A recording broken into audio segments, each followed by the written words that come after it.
आणि आमचे mimicry artist मला म्हणायला लागले हिंदीत का बोलले.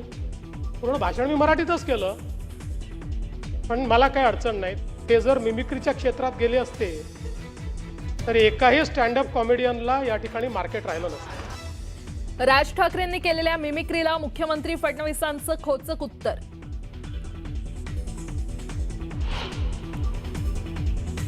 आता मी भाडे के टट्टू हे माझं वाक्य परत घेतो आणि त्याला सुसंस्कृतपणे भाटक गदर्भ म्हणतो. भाडे के टट्टूवरून मुख्यमंत्री फडणवीसांचा राज ठाकरेंना टोला.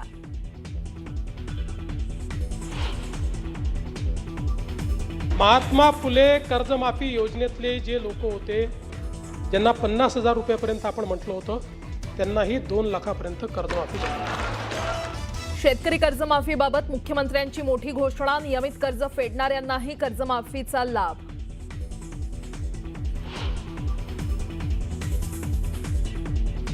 पिंपरीतील मोशी कचरा डेपोतील दुर्घटनेच्या 4थ्या दिवशीही रेस्क्यू ऑपरेशन सुरूच. अद्याप 8 जणांचा शोध सुरू.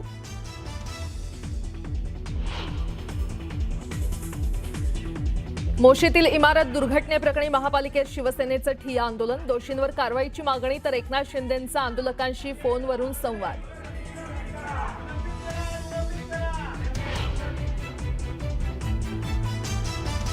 आणि मुख्यमंत्री फडणवीसांनी पुण्यात ज्ञानोबा आणि तुकोबांच्या पालखीचं घेतलं दर्शन. मोठ्या संख्येनं वारकऱ्यांची उपस्थिती.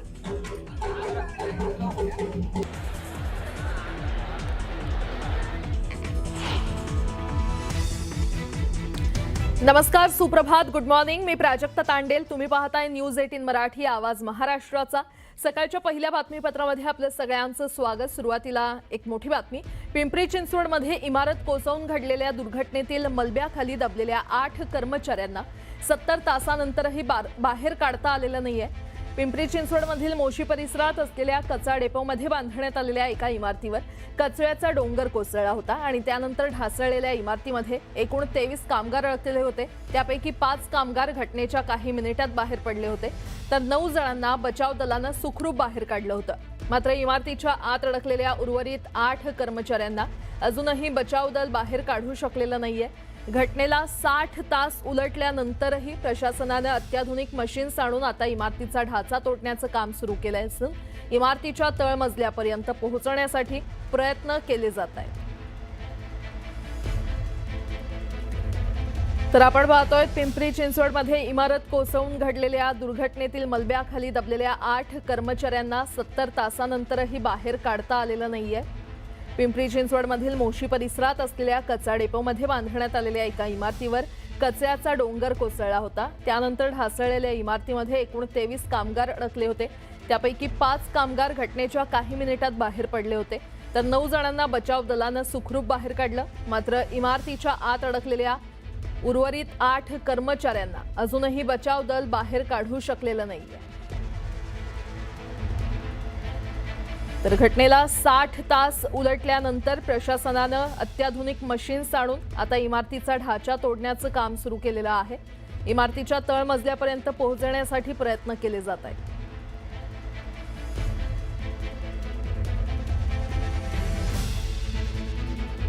ही दृश्य सुद्धा आपण काही पाहतोय. पिंपरी चिंचवडमध्ये इमारत कोसळून घडलेल्या दुर्घटनेतील मलब्याखाली दबलेल्या 8 कर्मचाऱ्यांना अजूनही बाहेर काढता आलेलं नाहीये. 70 तास या घटनेला झालेले आहेत, मात्र अजूनही 8 कर्मचारी अडकले असल्याचं कळतंय.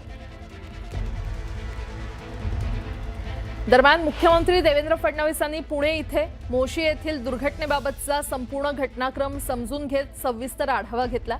यावेळी त्यांनी दुर्घटनेतील मृतांच्या कुटुंबियांना प्रशासनाकडून आवश्यक ती सर्व मदत करण्याचे निर्देश दिलेत. यावेळी प्रशासन बचावाचं काम रात्री पूर्ण करेल अशी माहिती आयुक्तांकडून मुख्यमंत्री फडणवीस यांना देण्यात आली.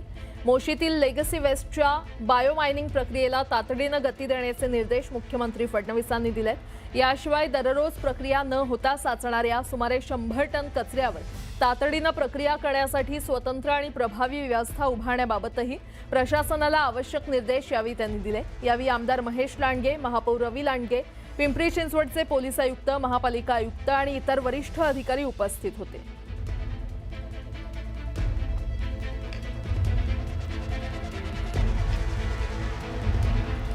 पिंपरी चिंचवडच्या मोशीतील इमारत दुर्घटनेत गेल्या 70 तासांपासून युद्धपातळीवर बचाव कार्य सुरू आहे। दुर्दैवानं कोसळलेल्या इमारतीच्या ढिगाऱ्याखाली अडकलेल्या सर्वच्या सर्व 8ही कर्मचाऱ्यांशी अद्याप कोणताही संपर्क होऊ शकलेला नाही। जोपर्यंत शेवटच्या कर्मचाऱ्याचा शोध लागत नाही तोपर्यंत हे बचाव कार्य सुरूच राहील आणि त्यात प्रशासनाला यश येईल असा विश्वास आयुक्तांनी व्यक्त केलाय। दरम्यान आयुक्तांशी बातचीत केली आहे आमचे प्रतिनिधींनी, पाहूया। पिंपरी चिंचवड शहरातील मोशी परिसरात घडलेल्या दुर्घटनेमध्ये जे इमारतीच्या मलब्याखाली 8 कर्मचारी अडकलेले आहेत त्यांना वाचवण्यासाठी त्यांचा शोध घेण्यासाठी शोधकार्य सुरू आहे आणि आता या शोधकार्याचा वेग जो आहे तो वाढवण्यात आलेला आहे। स्वतः महानगरपालिकेचे आयुक्त विजय सूर्यवंशी सर स्वतः या सगळ्या घटनेचा आणि इथल्या या सगळ्या परिस्थितीचा स्वतः आढावा घेत आहेत। आता जवळजवळ 15 पोकलेन इथे काम करत आहेत, कार्यरत आहेत। NDRFची टीम शर्थीचे प्रयत्न करते आहे। आता आपण त्या बिल्डिंगमध्ये ब्रेक करून त्या बिल्डिंगमध्ये शिरण्याचा NDRF प्रयत्न करते आहे आणि ते झाल्यानंतर आपल्याला त्या 8 व्यक्तींपर्यंत पोहोचणं शक्य होणार। तर दुपारी एक PRO विभागाकडनं अपडेट देण्यात आली होती की आता सुरक्षित रस्ता जो आहे तो केला जाईल, पण पुन्हा काय अडथळा आला तिकडे आणि हे कधीपर्यंत काम चालेल?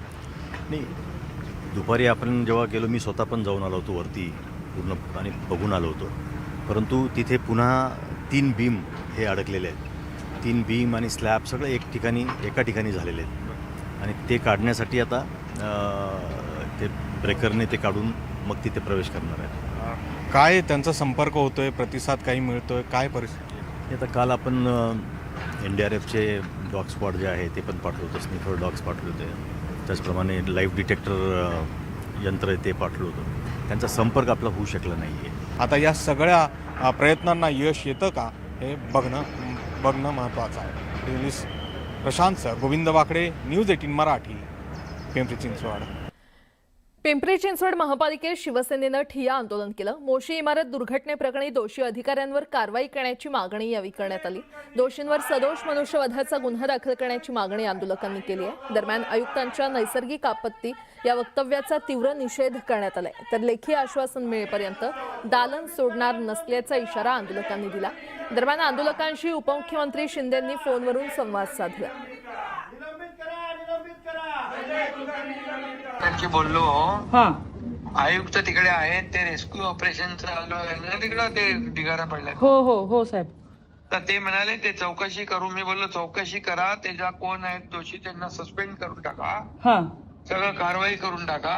हां पण आता त्याच्यामध्ये काय, पहिलं तर तिथे जिथं झालेलं आहे तिथं ते आणखी कोण जिवंत निघतो का ते आहे। ओ साहेब, खूप जण गेलेत।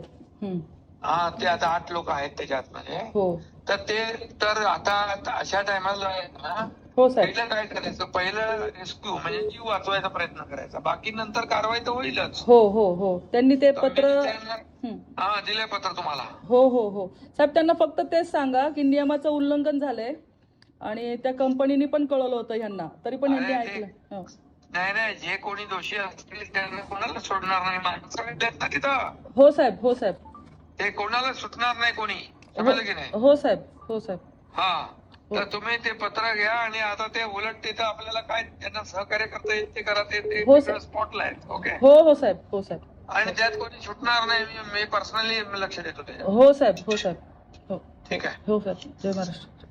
जय महाराष्ट्र।